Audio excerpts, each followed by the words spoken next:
everybody, welcome to 60-minute access of Nino Kuni to Revenant Kingdom. I'm your host, Bronson, joined by the always energetic Brandon Smith. Hello. How are you doing, Brandon? I am okay.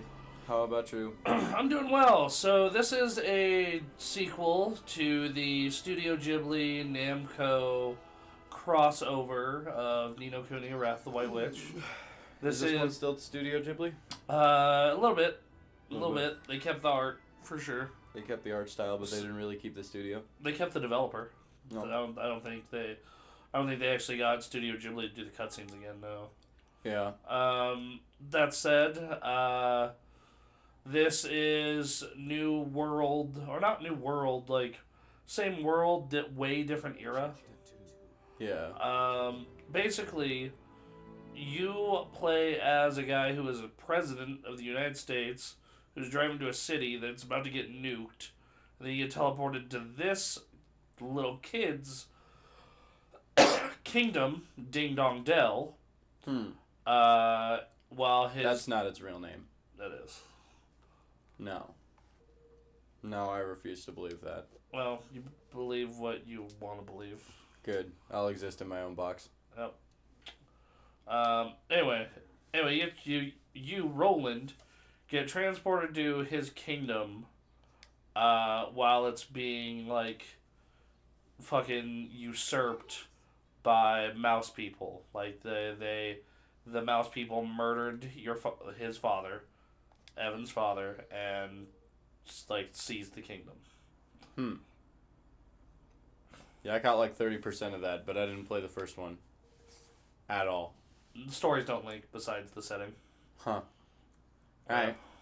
They're doing a JRPG thing. Yep, a Final Fantasy, Persona, Tales type deal there. Well, even in Final Fantasy, even the settings don't really link, like 9 times out of 10. Yeah. I think there are a couple games that technically take place in the same setting, but in different eras, but otherwise, you know. Unless you count, like, Dissidia as being, like, an omniverse type situation. So, I would have been I would have my Kingmaker by now, but of course I didn't. What's happening with your Kingmaker now that you're out of the picture? Roland is the boy with the ponytail. He is the gentleman. He is the president of the United States, who became transported to this world. He is the president of the United States. Yep. Just and the tip. The commander-in-chief. Yep. This piece looks cool. It's Kingmaker. That is what the Kingmaker is. At least I assume. Considering it was giving Ratman special powers, it looked like. Cool. He looks evil. Oh. Oh no. It's real.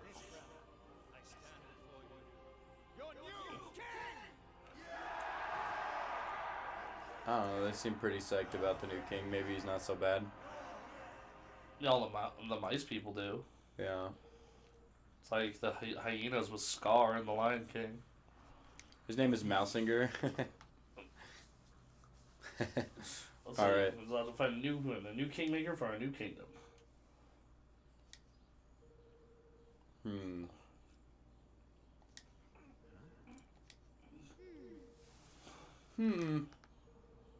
So the Kingmaker happened to be able to lose, and we can visit them if they're trying to convince them to sign up with us.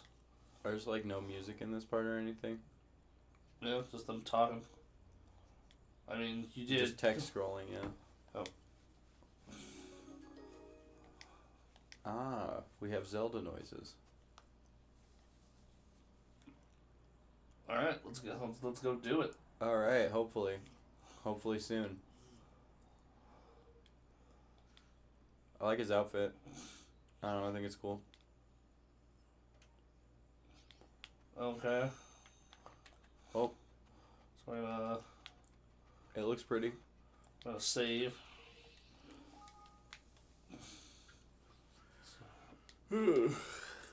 God damn. So it's definitely a little more action-y than other RPGs I've played. I can tell. Um, Right off the bat, that's the first thing I said. I said it was super actiony. oh, God. You got a blue fire.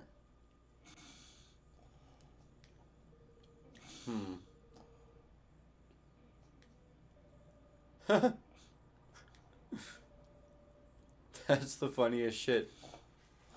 This guy's like, I'm calling bullshit on your magic. Your magic means nothing to me. It didn't even help. It's like, well, this is why, because I'm a hermit. LOL.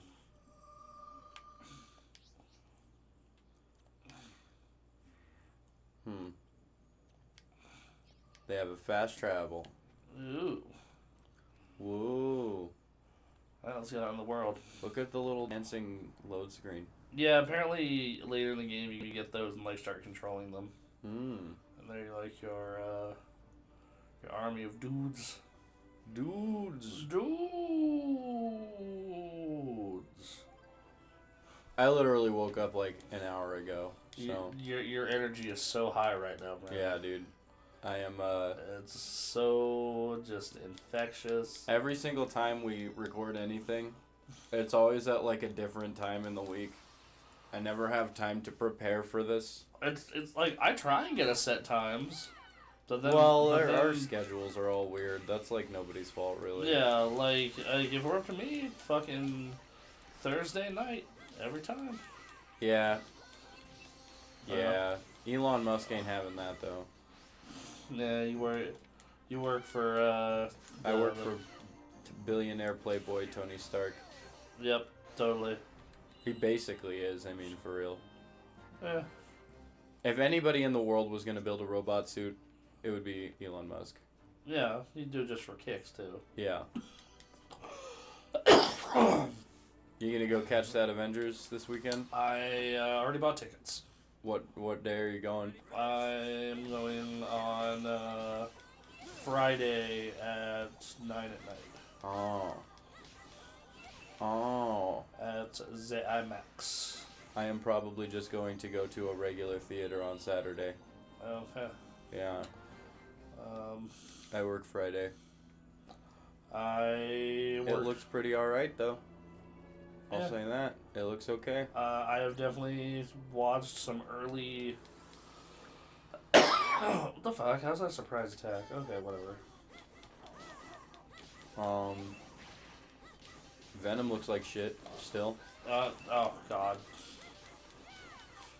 I mean, Venom, the character looks cool, but I'm not gonna hinge my entire bets on the movie just because they got the look of the character down. And even then, they like didn't really get it down. They just kind of like made Spider-Man 3's Venom, but without the webbing. Probably even the same suit. They're just like, yeah, make some modifications. They don't have a suit. It's CG, bro. They're not gonna make a physical suit for this shit. This movie's got a budget of like $5. Like, but they were like, Venom. He comes in a lab, and that's where the symbiotes. Oh my god! Every time the lady in the trailer said symbiotes, it pissed me off. Okay. That much more because it's supposed to be symbiote. It's always been symbiote. Maybe symbiote might be like the scientifically correct way to pronounce it. I don't know. I'm not a scientist. I believe in God. Okay, but, sure. We'll play that game. Yeah, we'll roll with that explanation for sure. No, I don't know the technical, like, biological pronunciation of goddamn symbiote. I just know that it's always been symbiote, and she says it so cringy. It's never just symbiote. It's always symbiote. Like, she overpronounces every syllable. And that's not even why the movie looks bad. The movie looks bad the same reason why Catwoman was bad. Go on. You made a Catwoman movie without Batman.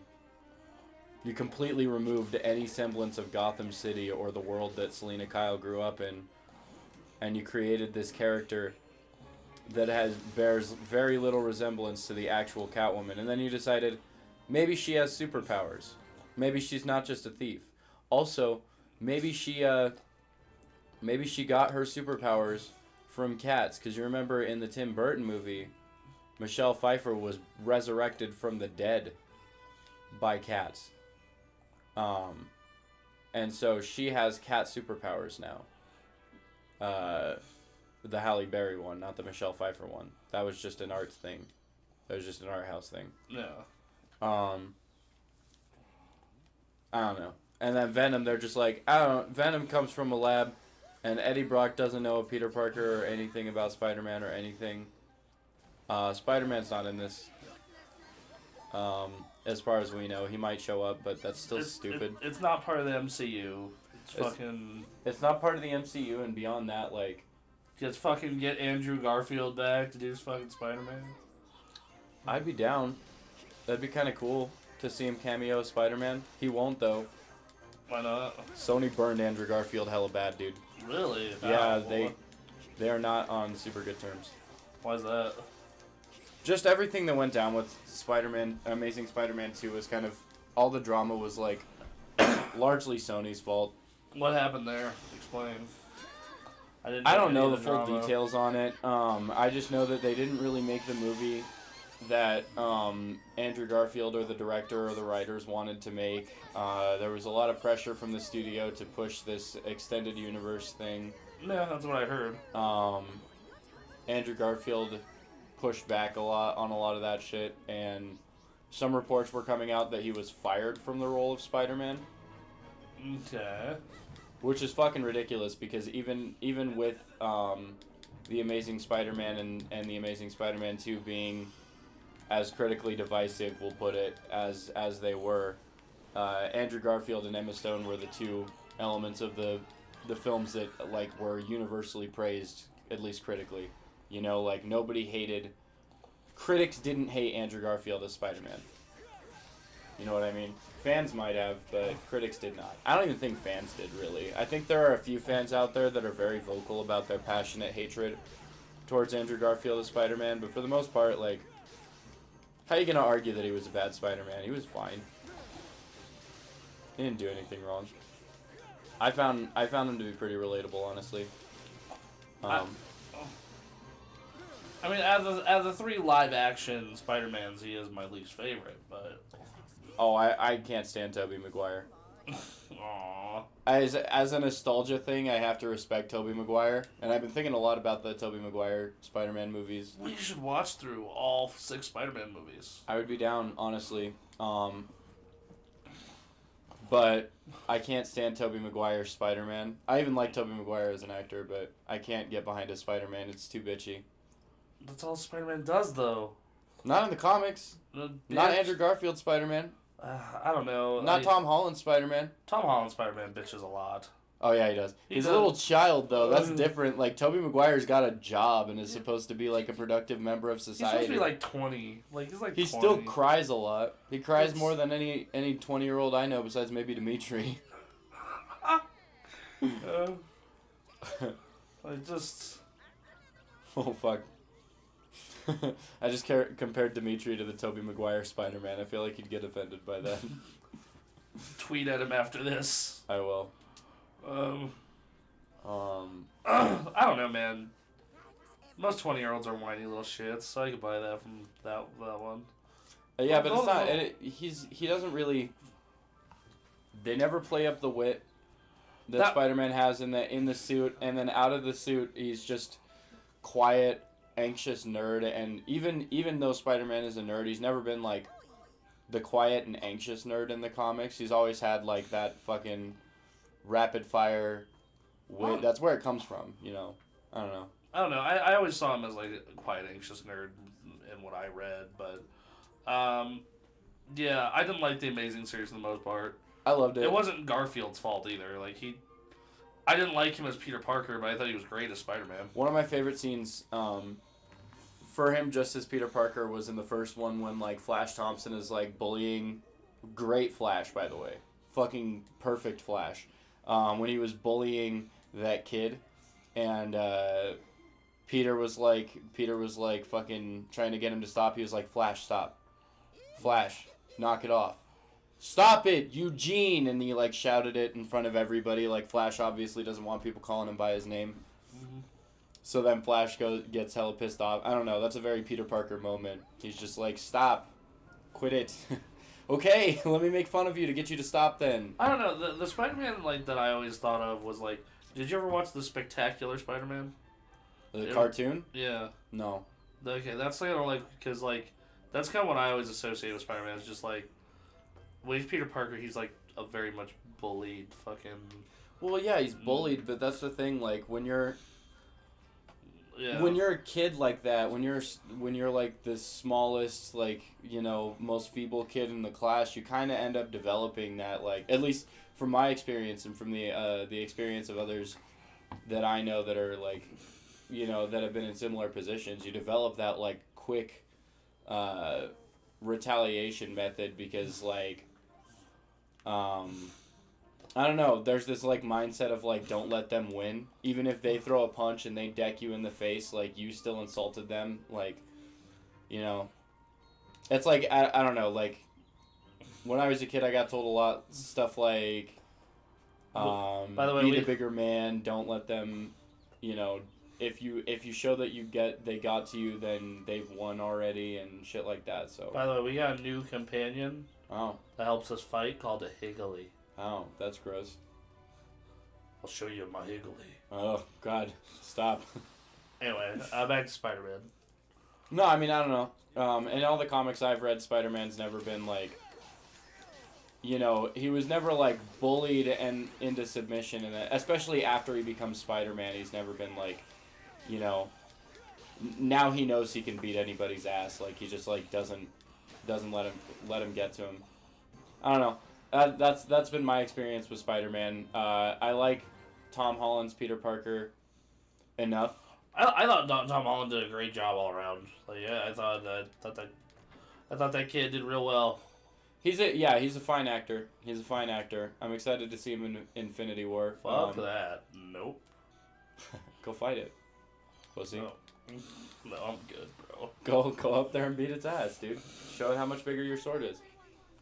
Look, dude. The little guy has the biggest sword.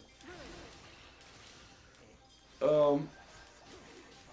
don't know. Tobey Maguire never really did it for me. As a kid, he was fine, but like the focus on those movies was never on Spider-Man. It was always on the villains. Mm-hmm. Like he was never the standout performance in any of his movies. No, and I think that was very much Sam Raimi's intent.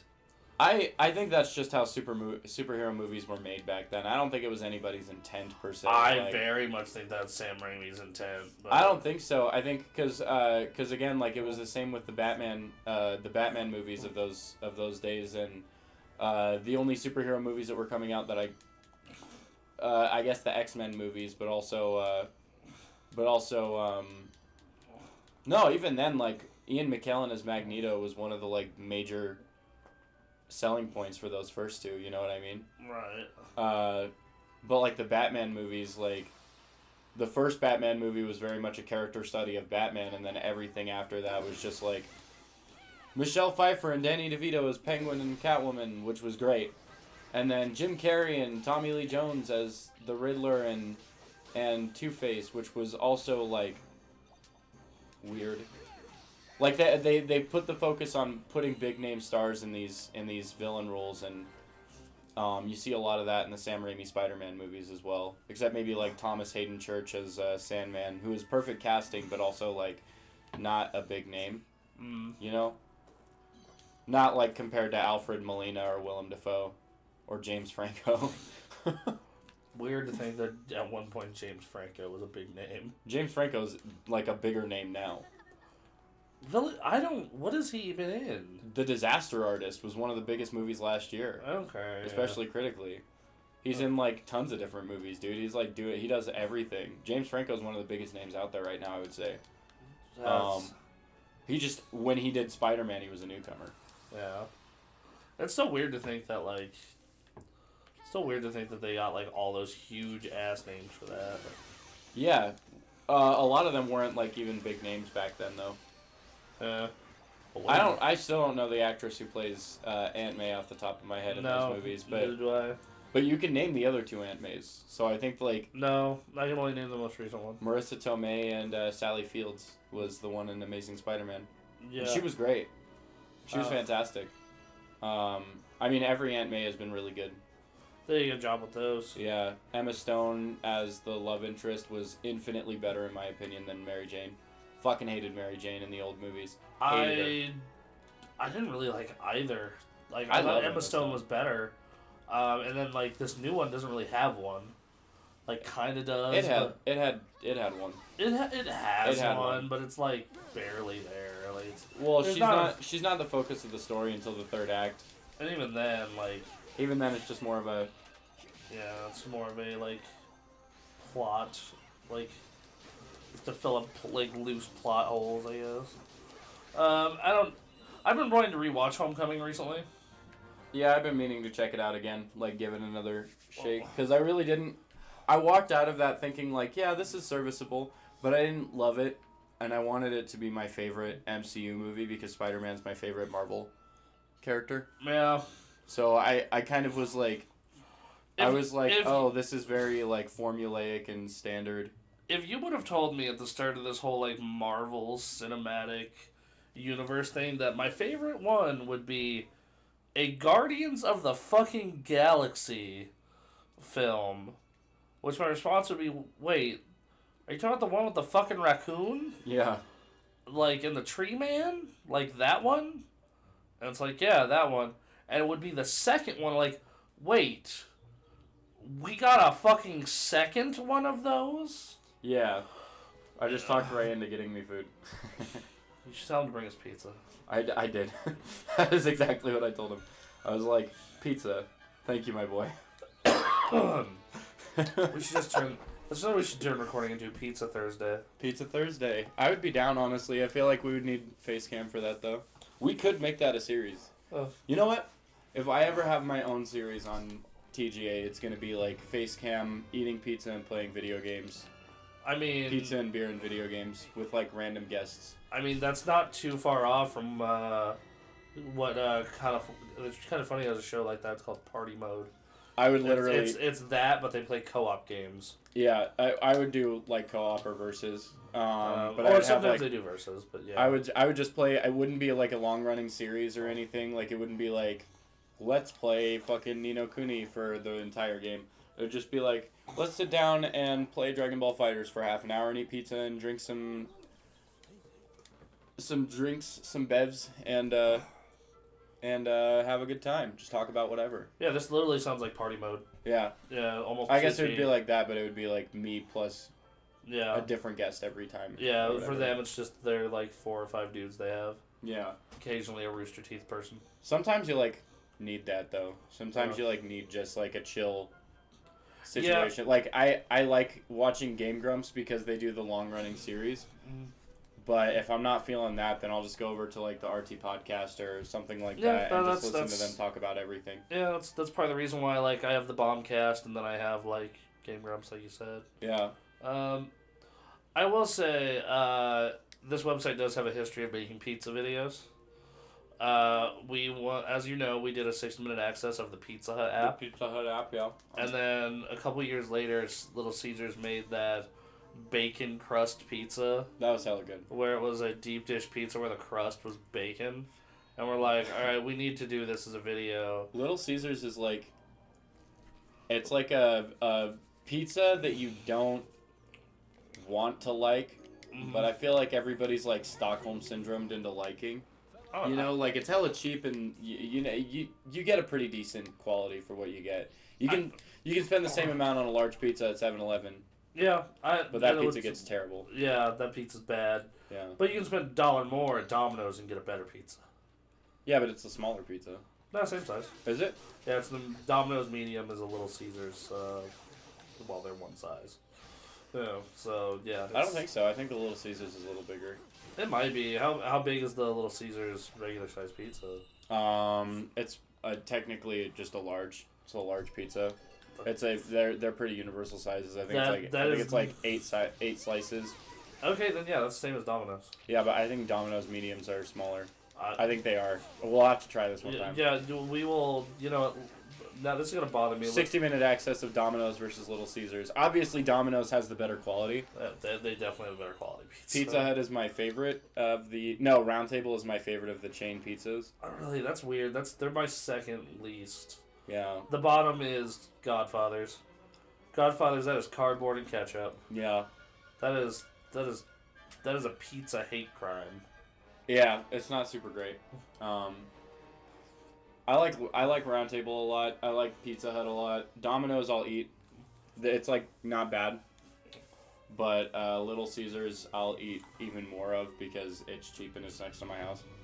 See, that's the thing, is like, there's no Little Caesars by me, so I'm very dependent upon delivery. Yeah. Which Little Caesars does not have. And then at that point, it's like, okay, well, if I'm like, Domino's has those bomb ass coupons where it's like, here, get like 4 pizzas and 2 Cokes for $20. Yeah. And then that's where Domino's really gets my ass, is those ridiculous fucking deals they have. Yeah. They're like, here, you want enough pizza for you, your roommate, and like 10 other people for like $20? It's not bad. It's not a bad deal at all. I feel like someone just walked into your house. I mean... Oh, it's Stephanie. Oh. I mean, she does live here, so... I was like, what? It'd be weird. Yeah. Yeah. If it was someone else, I'd be like, what the fuck is happening? Well, it might be Ray. Oh. But then I just told him to go get pizza. Yeah. Dude, I'm broke as fuck right now. Same. I'm... Broke until Friday. For me, it's until Sunday morning. This guy is dancing like the Sugar Plum Fairy. Bronson, you should cosplay this dude. Roland, or the fucking bearded Pork Chopper. pork chopper? That is a fun name. I am a minor villain in Nino Kuni 2. Pork. You know chopper. what though? Those hardcore Nino Kuni fans. So Ray would recognize it. No, he probably wouldn't. Ray's bad at this. that's true. He would be like, "Oh yeah, the thing. I forgot about the thing." Well, Yeah. I do that sometimes too. I can't fucking blame him for that shit when I sometimes do it also. I don't know. I'm pretty good about that stuff. I'm pretty good at deep lore shit. Some shit I remember. Yeah, you're pretty good about it. You're pretty good about it. I'm just like really patchy is the problem. Like, goes in and out. Yeah, that kind of shit happens when you're into like 5 million things. Yeah, no doubt. I'm not super picky about the media I consume. It sounds like I am because I'm always bitching about people liking good things that aren't actually that good. But like, I think I just get fatigued by listening to people praise all this shit. You know. I mean, it can get exhausting. I mean, like, I think for me, I go into everything with an open mind. Like, Yeah, me too. Regardless of what the other critics say, or... Yeah, I don't even read the critic scores for anything until after I've seen the thing. The problem is, like, people on the internet have this, like, hive mentality of, like, when something comes out and one person says that thing, everybody echoes that thing about it. You know what I mean? Like, it becomes a meme itself, so I get exhausted by that shit, like, reading the same thing about a movie over and over and over again. You know... So I guess I don't try to think more critically per se, in the sense that I'm not trying to pick apart something and decide that it's bad based on that, but I do try to apply critical thinking to the media that I consume because it makes things more interesting to me. Yeah, pretty much. I mean, I still like fucking, Spider-Man Homecoming is what we were just talking about. Yeah, I remember you and I were very critical of that movie when we first discussed it. Yeah. Like, when I finally got around to watching it, but... We pulled it apart, but we still enjoy it. Yeah, like, I had a good time with that movie. That's the thing, like, people forget, like, you can be critical of a movie and still enjoy it. You can be a little bit more, like, You're allowed to think any way you want to think about anything. You know, it's not as if there's a fucking thought dictator out there. Oh my god. It's not as if there's a dictator for Second week in a row, we're going to talk about Hitler, eh? I know, yeah. No, it's not as if, like, there's someone out there that's, like, dictating everything you think and say. It's just, like, at the same time, you're allowed to watch, like, Hegel. Yeah. You're allowed to play a game like this and decide that you're going to pull it apart a little bit and see what you like about it and see what you don't. You know? I mean, that's... and it's weird for us because, like, that's, like, our job, essentially. Basically, is, like, yeah. To come on here every week and be like, God, this sucks, or God, this is good, here's why. You know, we haven't run into too many that we, like, hated. Well, yeah, that's because, like, we don't get a lot of those, like... We don't really play... The thing is, like, a video game is a little different than, like, a movie where, like, if you hear it's bad, like, that's an investment of, like, time and money that you're, like... You know, like, you're investing $60 and, like, potentially, like, 12-plus hours on something that you're not gonna like. Not only that, but, like, in our case, it's just, like, what? Like, we do one of these a week. Right. And sometimes two. And it's like, why? Like, and we do the thing that whatever's most popular, or whatever's, like, you know, getting a lot of, you know, people behind it. Yeah. With a rare, like, indie darling here and there. Yeah. And this is a case of, this particular week was a case of, like, oh, the first one of these was really big, we'll do another one of these. It's like, I've also been, like, talking with Ray about doing, like, a way out. Yeah. You know. Yeah, I don't know. But, like, yeah, playing... Are we doing a God of War one? Did we already do one? That's next week. That's next week? Alright. And I'll probably, hopefully, be close to done-ish with it by then. Yeah. She'll have more to say than I will. Yeah. I've played a good amount of it, like, good 3 hours so far, and man, I'm loving it. Yeah. Quinn beat it. Quinn, our new, our newest dude doing a solo Let's Play and my podcast co-host, he finished it and he said he loved every minute of it. Yeah. I haven't played it yet, but I've heard nothing but amazing things about it, so I'm already expecting to go into this, like, enjoying it, but I'm gonna try and, like, not have an opinion about it. That's the thing, like, I don't know, we've talked about Black Panther on this, we've talked about, Black Panther's probably the perfect example of, like, what I'm talking about when I mean, like, I get fatigued by the things people say about things, because, greatest movie ever, fucking... Best Marvel movie, best superhero movie according to, what was it, IMDb? Yeah. Or whatever. Best superhero movie ever according to Rotten Tomatoes. Like, and let me tell you, I liked Black Panther a lot. I didn't like it was okay. That much. It was fine. I had a good time with it. I thought it was visually cool. The acting was great. I had a lot of problems with the story. I had a lot of problems with the narrative. I think there were a lot of, like...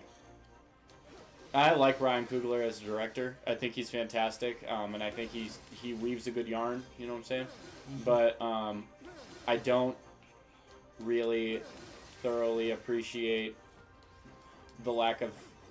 I don't know how to put this. It feels like there was a lot of thought put into... By the way, Steph wants to know what you want at Kiva Juice. Story. What I want at Kiva Juice? What do they have there? Smoothies. I guess like a strawberry banana one. And tell her thank you. But yeah, there was a lot of thought put into certain parts of the story, and there were a lot of parts where the writers and whoever, I think Ryan Coogler wrote and directed it, but he didn't think other parts of it through so thoroughly, and I guess that's probably partially because it's just a Marvel movie. Right. There's never deeper thought put into Marvel movies. They're pretty surface level. Which is fine. Yeah, they're fine. It's whatever. I'm not bitching about that part. I know what I'm getting. Yeah, you know what you're getting into. The thing is, like, everybody made this like a civil rights thing. And it's just a damn movie, people. Well, I think part of it is. I think it is, to a degree, supposed to be a civil rights thing. I mean, well, yeah, that's because that's part of... That's the character. Yeah, that's part of the character, man. But, like, yeah. I'm saying, like, the movie itself. I just remember, like, all the posts about, like, that fucking white people were making up about black people beating their asses when they go to see Black Panther, to make black people look bad, which was like super racist. Yes. Super racist and fucked up, and that created like this weird conversation about that movie that like most movies don't have, which is like who's allowed to go see this movie, and it's like this is crazy to me, I don't know, that was fucking insane. That was like probably the craziest part about it to me. Like people were like, you can't go see this movie if you're not fucking tall and handsome, you know what I mean? Like what is the deal here? It just became like a thing for people to push their agenda, and that's probably why I got so fatigued by it. Everybody was like, best movie ever. I finally got around to watching Thor Ragnarok. Oh yeah, I still haven't seen that.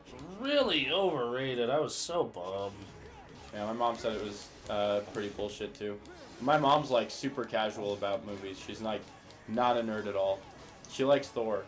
And I feel like you can tell a movie is good when you get like a super casual, like normie perspective on it. You know what I mean?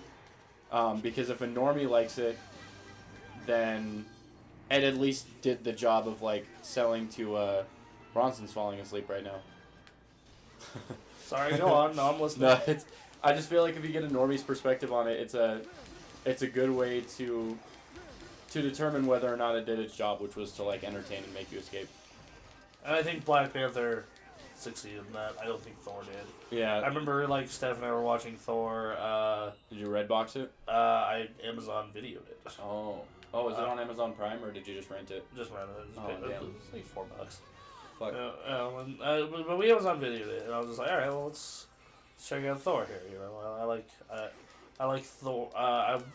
Thor 1 was alright. Thor. I like the character. I'm not the biggest fan of Thor, but this like movie's been getting a absurd amount of love, and I went in, I watched it, and I was. Let's put it this way: halfway through the film, like Steph was checking her phone, and I was on my laptop. Yeah. Like I was just like, oh, cool. Like there were a couple of scenes that were really good, but like for the most part, I was just kind of like.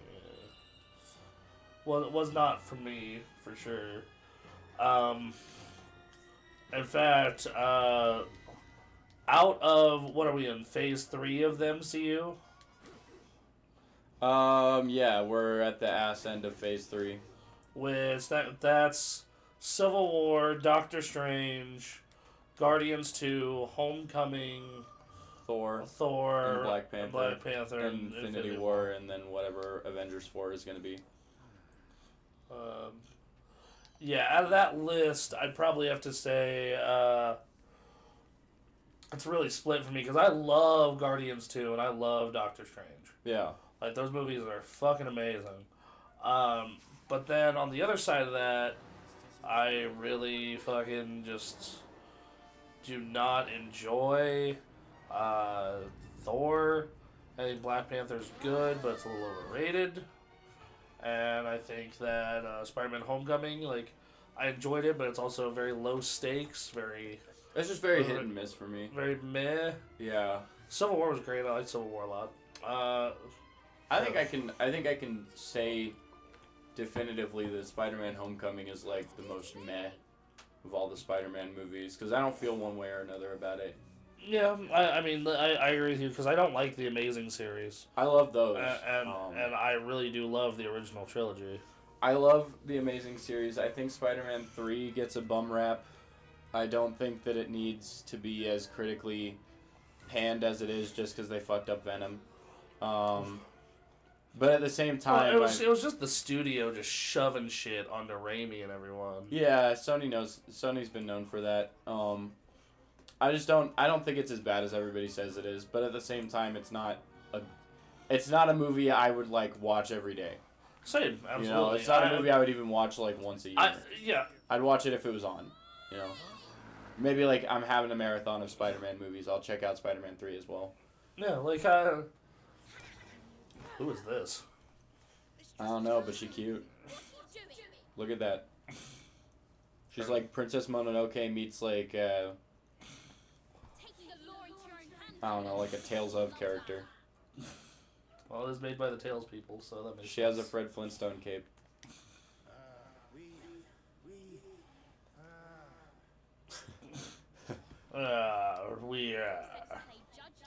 I don't know how much longer we can. I mean, this game, it's very JRPG. Yeah. Like, it's a really well-crafted one. Like, this is the first combat system in a JRPG in a long time where I'm like, this is fun. I like this. Like, it feels really good. Like, they put a little more... They put a little Dark Souls in it. Yeah. They put a little of that Dark Souls flavor in there. Yeah. And a little bit of that Devil May Cry, where it's a little more... It's like action. Yeah. Yeah. Combine that with, like, very Ghibli-esque art, some good music. Like, I think it's a good game. I like it so far. You know. Yeah. I don't know. It's a pretty game. I haven't really. The action does look fun. I can definitely see myself getting pretty deep into it. But I didn't play the first one, and I think you'd really like the first one. Ray and I both are nuts for that game. yeah. It's one of the few JRPGs that I'm like, I'll go to bat for. Don't worry. The boss is a reasonable man. Most of the time. He'll either let you go or crack your head open like a walnut. Yeah. Yeah. Was that Nick? You're talking about.